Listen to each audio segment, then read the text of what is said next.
So one of the biggest gripes that I hear from skeptics and from your normal average everyday researchers is that when it comes to UFOs, if they exist and if we are being visited by off-world entities flying in off-world vehicles, then why is there such a scarcity of up-close, HD, high-resolution video and photographic footage?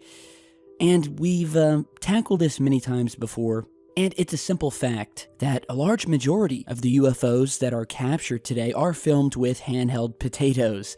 And of course, I'm talking about cell phones that, even with today's technology, are simply not good enough to capture these craft that are many times miles away, and in instances where they're seen at night, even worse. And so the hard, simple truth is that most of your average everyday people are not out there walking around carrying high-powered, high-res DSLRs. They just aren't, but maybe one day they will. But that's not to say there isn't a mountain of evidence that UFOs have been here and are still here to this day. And so one of the favorite areas of this phenomenon that I love to jam right down a hater or a skeptic's throat is the indisputable proof that has come at the hands of a very old and very simple technological achievement that we know as radar. And so today, we're going to talk about my personal 5 favorite cases wherein which these mysterious unidentified vehicles have not only been witnessed by civilians on the ground and pilots flying in their jets, but by the very radar systems that they were carrying. So without further ado, here are my top 5 mysterious UFO incidents that have been confirmed by radar.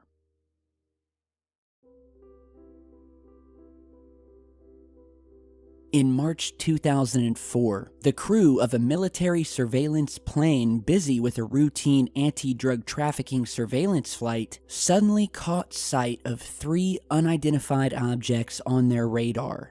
Now, as they could not see anything with their naked eye in the area where the objects were supposed to be, they then decided to turn on their IR or infrared camera in order to track them. Over the next 30 minutes, they recorded 11 UFOs, moving through the sky at a very high rate of speed. One of the objects also seemed to divide or separate into 2 more objects. And so through the plane's dome-mounted radar system, and after some time chasing these objects, there became a few tense moments when the radar confirmed that the objects had surrounded them. In a completely uncharacteristic move, the Mexican government later released all of the details of the event and provided the footage to the world's media. Skeptics and debunkers later attempted to dismiss the sighting as nothing more than an oil platform burning off flares. However, the Mexican military stated that the elevation of the lights was clocked at a higher altitude than their planes. Not to mention, the Mexican Air Force stated that they were chasing something and were being chased and surrounded themselves.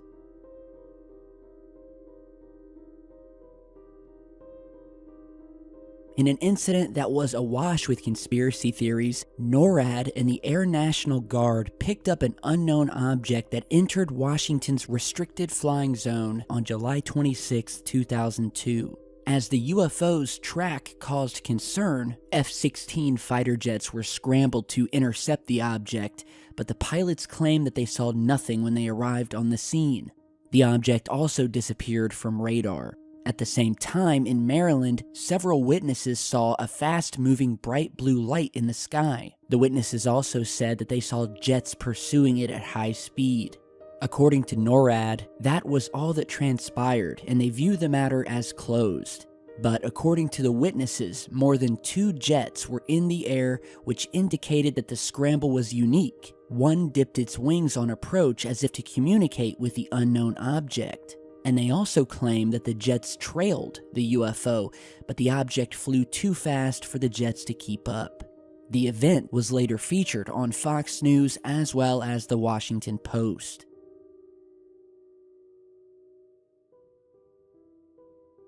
On January 8, 2008, dozens of residents in Stephenville, Texas, witnessed a massive UFO in the sky above their town. The eyewitnesses stated that it was as big as a football field, while others said it was nearly a mile long, very similar to the mass sighting in Phoenix in 1997.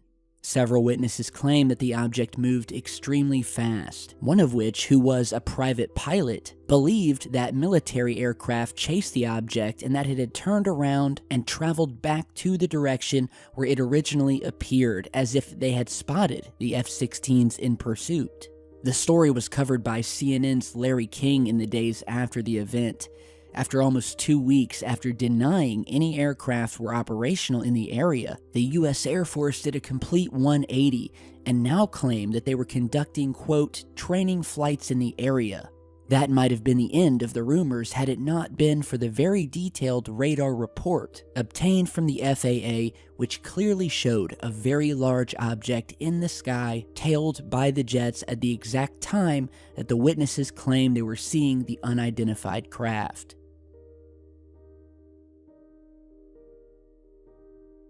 On the evening of May 25, 1995, America West Flight 564 was flying at an altitude of around 39,000 feet close to Bovina, Texas. While observing lightning outside the plane, an attendant noticed a peculiar set of flickering lights a little bit below the 757. The first officer was alerted to the phenomena, and he immediately saw the lights, which he described as 8 bright blue strobes. As the rest of the flight crew watched the flashing UFOs, they could discern the object as being cigar-shaped, and the pilots estimated it to be between 300 and 400 feet long. It was said that the object could not be seen on the FAA's radar, but the following day, the controllers checked with NORAD and discovered that they had tracked an unknown object the previous evening that appeared to be stationary but would accelerate and stop at extremely high speeds. These quick sprints, as they called them, were estimated to be between 1,000 and 1,400 miles per hour. The object was also said to have been seen by a U.S. Air Force pilot manning an EF-111A. To this day, the incident remains unsolved. Lastly today, we talk about one of the most infamous sightings that many of you have probably heard of. But if you're new to the research, this one is a fascinating tale, and it occurred in 1952 over Washington, D.C., where over the span of 17 days, from July 12th to the 29th of 1952, a series of sightings took place over the city. One of the most publicized events took place on the 19th. On that evening, an air traffic controller at Washington National Airport detected 7 unidentified objects on his radar screen. His superior immediately verified that the instrumentation wasn't faulty, and moments later, a controller at another facility also confirmed the objects, with multiple controllers stating to have witnessed bright orange lights as well as disc-shaped craft. At this point, the radar scope lit up with even more objects, and the controllers phoned Andrews Air Force Base. Fighter jets were then scrambled, and the objects were tracked by the Air Force. It was later stated that the Air Force radar readings were caused by a, quote, temperature inversion. However, this excuse failed to impress, as the objects were also seen by hundreds of eyewitnesses, and as such, the case continues to be open and continues to mystify those who research it and who were there. So these were just 5 of my personal favorite UFO sightings that were confirmed by solid radar data. And you can find many more cases just like this.